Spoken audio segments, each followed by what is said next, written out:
year students, especially third year student.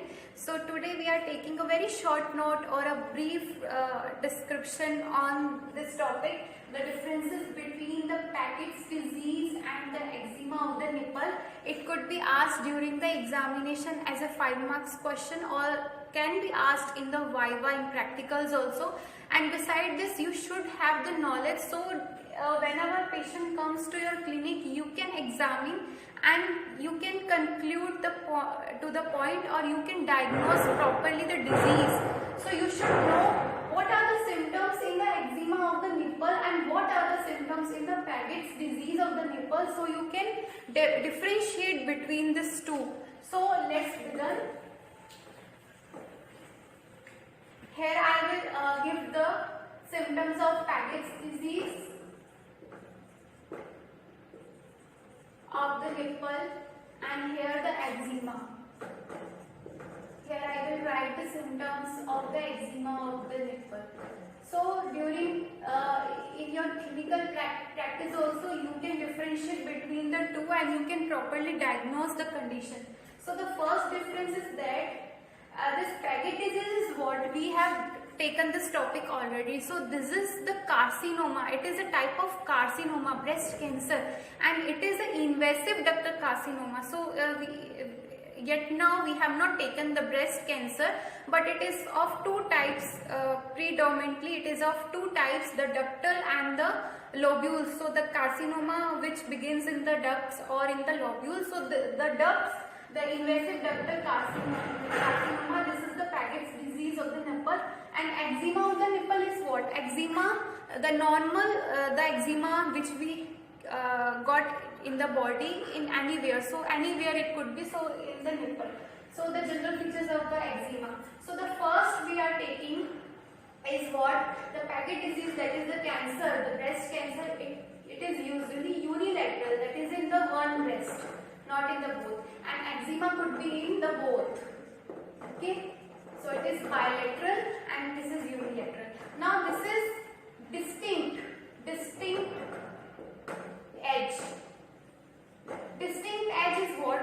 The well defined or the clear edges. In the case of Paget disease of the nipple, here this is indistinct edge. Okay, so here this is the indistinct edge, and here it is the distinct, that is the well circumferenced or properly or clearly defined edges here in the Paget disease of the nipple. Then here there are the discharges from the nipple, and the nipple is destroyed, means there is destruction of the nipple. Whereas in the case of eczema of the nipple, there is nipple intact. Nipple intact means there is no harm or no destruction in the nipple. So nipple is as usual. But here is destruction or the discharges from the nipple or the ulceration. Then eczema of the nipple, as the name, so there is itching present. There is itching, obviously, in the case of eczema of the nipple. But in this case of Paget disease, there is no itching. So there is no itching.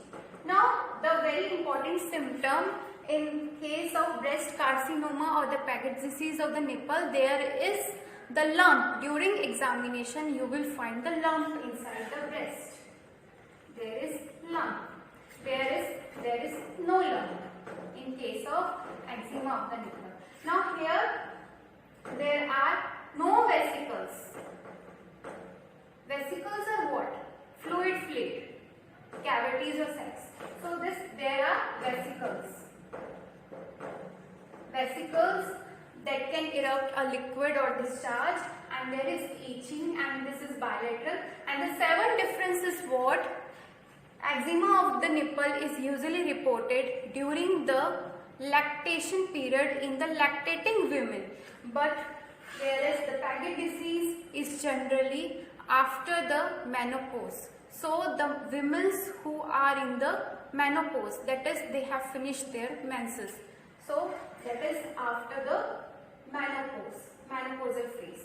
So here we have, I have given the 7 differences between the Paget's disease of the nipple and eczema of the nipple. So in examination you have to describe it by giving the differences.